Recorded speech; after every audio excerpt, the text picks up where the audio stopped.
মোহাম্মদ শাহাদাত মজুমদার লিখেছেন, শুধু কলিমুল্লাহ স্যার একা বর্তমানে দুর্নীতিবাজ, আর কেউ নয়। মানে উনি কেন লিখেছেন বুঝতেই পারছেন।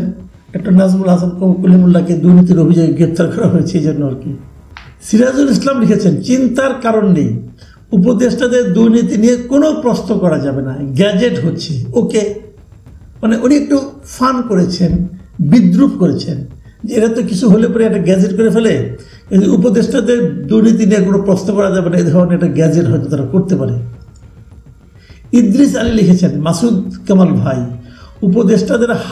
উপদেষ্টাদের ক্ষমতা থেকে বিদায় নেওয়ার পরে আসল তথ্য বেরিয়ে আসবে, তখন জানতে পারবেন এদের দুর্নীতি কত প্রকার ও কি কি। একটু অপেক্ষা করেন। বিশ্বজিৎ সরকার লিখেছেন, এমন কোনো নজির কি আছে সরকারের দায়িত্বশীল লোকের উপর দুদক খবরদারি করছে? না, আপনি ঠিক বলেছেন, এরকম নজির আমিও দেখিনি। যারা সরকারে থাকেন, যারা ক্ষমতাধর, তাদের বিরুদ্ধে দুদক খুব সক্রিয় হয়েছে কিনা আমার মনে পড়ে না। হতে পারে, আমি সেটা জানি না, ভুলে গেছি, কিন্তু আমার মনে পড়ে না। তারা সবসময় দুর্বলকে ধরে, অথবা যার উপর সরকার নাখোশ তাকে ধরে। সাইফুল করিম লিখেছেন, মাসুদ কামালকে বলি, ভাই, প্রমাণ ছাড়া একজন উপদেষ্টার নামে বলা কি ঠিক হচ্ছে? যে বলেছে তাকে প্রমাণ দিতে বলেন, আমরা জানতে চাই। প্রমাণ ছাড়া কারোর বিরুদ্ধে বলা অন্যায়। যিনি বলেছেন তিনি সস্তা জনপ্রিয়তার জন্য বলেননি, তার প্রমাণ কি? হ্যাঁ, আপনার সঙ্গে আমি একমত, সস্তা জনপ্রিয়তা লাভের জন্য অনেকে এরকম বলেন, কিন্তু যিনি বলেছেন তিনি একজন সাবেক সচিব এবং তিনি একথাও বলেছেন তার কাছে নাকি তথ্য প্রমাণ আছে, এবং এই তথ্য প্রমাণ গোয়েন্দাদের কাছেও আছে। যদি গোয়েন্দা বিভাগের কাছে থাকে তাহলে তো সরকারের পক্ষে সেগুলো সংগ্রহ করা খুব সহজ।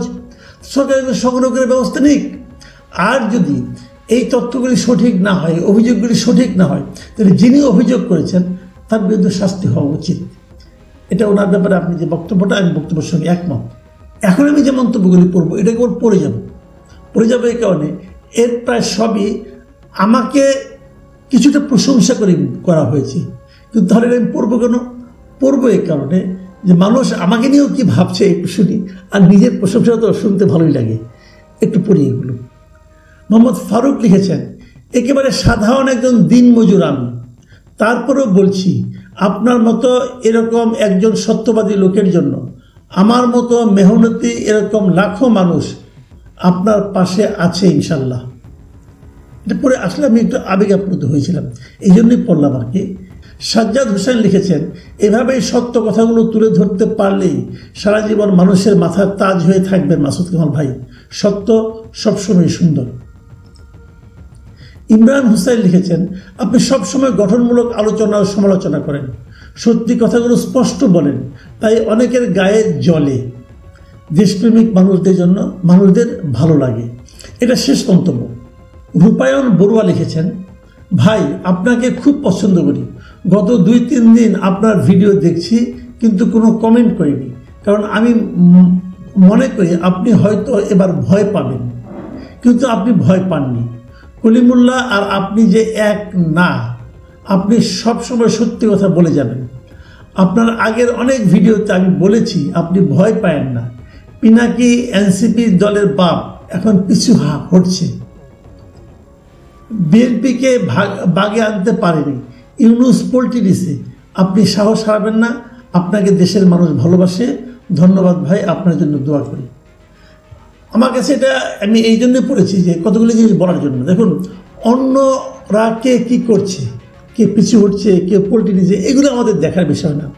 আমাদের দেখার বিষয় হলো যে আমি যে জিনিসগুলো বিশ্বাস করি, যে জিনিসগুলো চোখে দেখি, যে ঘটনাগুলি ঘটে, তার উপর আমার যে বিশ্লেষণটা আমি প্রয়োজন মনে করি, আমি সেটা করে যাই।